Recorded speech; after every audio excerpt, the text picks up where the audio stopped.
আসসালামু আলাইকুম রহমতুল্লাহ বরকাতুহ। আমি আপনাদের সাথে কিছু একটা জিনিস শেয়ার করতে যাচ্ছিলাম। হয়তো বা আপনারাও কিছু শিখতে পারবেন, হয়তো বা কোনো ভুল ত্রুটি হলে আমাকে ধরিয়ে দিবেন। আমি এই প্রজেক্টটা বিআরএফ প্রজেক্টটা হচ্ছে আজকে থেকে প্রায় 1 মাস আগে 13টা ইনডোর ইউনিট, 3টা আউটডোর ইউনিট কাজ করলাম আর কি। পুরো পাইপিং করলাম, ওয়েল্ডিং করলাম, ইনস্টল করলাম, সব কাজের মধ্যে এই বিআরএফটা নিয়ে কথা বলি। আমার পাশে আর 3টা ডিএক্স ইউনিট আছে। ওই পাশে হচ্ছে আপনারা হয়তো বা দেখতেছেন ছোটো করে, এইটা এটা হচ্ছে এফএইচ ইউনিট, এটা হচ্ছে প্যাকেজ ইউনিট। তো আমি আপনাকে বিআরএফটা নিয়ে কথা বলি। আমি এফএইচ ইউনিটের মধ্যে 2 দিন আগে বেকম করতেছিলাম। বেকম হচ্ছে আমাদের যেগুলো রেগুলারলি সাধারণত বেকম করি, ওই বেকম না। এটা হচ্ছে মাইক্রন গেজ দিয়ে বেকম করা। আপনার এই যে ব্র্যান্ডটা হচ্ছে ডাইকিনের, ডাইকিং আপনার এই ব্র্যান্ডের এসি। হয়তো আপনারা ক্লিয়ারলি দেখতে পারেন রাতের অন্ধকারের মধ্যে, রাতের একটু সমস্যা হচ্ছে। তো মূল কথা বলি, আমি বেকম করতেছিলাম। বেকমের মধ্যে হচ্ছে মাইক্রন গেজের মধ্যে আমি যখন হোল্ড পজিশন করতেছি, হোল্ড হচ্ছে না। বেকমটা যখন আমি করি, করার পরে 500 মাইক্রন জব যখন আসে, তখন আমার জিনিসটা হোল্ড করা দরকার, প্রেশারটা হোল্ড পজিশনে নেওয়া দরকার।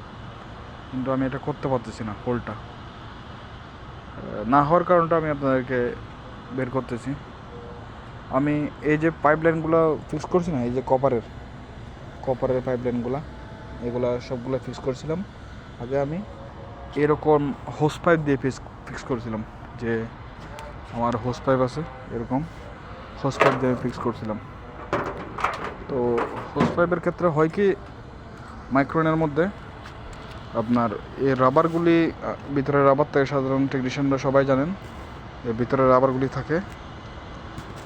রাবারগুলি মেল্ট হয়ে যায়। মেল্ট হয়ে যাওয়ার কারণে এই যখন 500, 400, 1000 এরকম বেকম করবেন না, সামান্য করে লিকেজ করে, সামান্য করে একদম। মাইক্রোনের ক্ষেত্রে হচ্ছে আপনার যখন কিঞ্চিত পরিমাণ যদি হাওয়া ধরা পড়ে না, আপনার ওই বেকমটা হবে না, মাইক্রোন আসবে না। মাইক্রোন গেজের মধ্যে তখন আপার ডাউন করবে।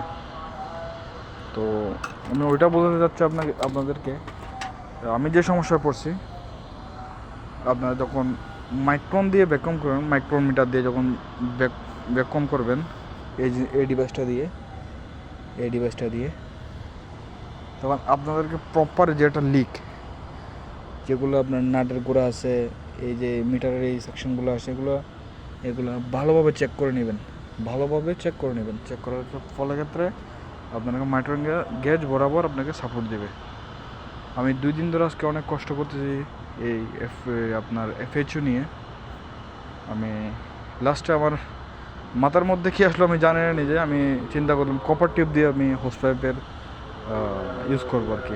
আমি সেই কাজটাই করলাম ইনশাল্লাহ। যে এই কপার টিউব দিয়ে আমি সবগুলো সেটিং করছি। এখন সেটিং করার পরে আমি এখন ইনশাল্লাহ মোটামুটি সাকসেসের দিক দিয়ে, আমি যদি আপনাদেরকে দেখা চালু করে, আপনার হয়তো বুঝতে পারবেন। আপনার এই হোস পাইপ বরাবর, আপনার যে হোস পাইপগুলো আছে না, পারফেক্ট চেক করে কাজ করবেন। কারণ মাইক্রোন গ্যাস দিয়ে আপনার হোস পাইপ বরাবর কাজ করবে না। এখানে আমাদের ডাইকিং যাদের এসি, তারা কোম্পানির থেকে আমাকে তারা রিকুইজিশন 400 মাইক্রন বেকম করতে হবে।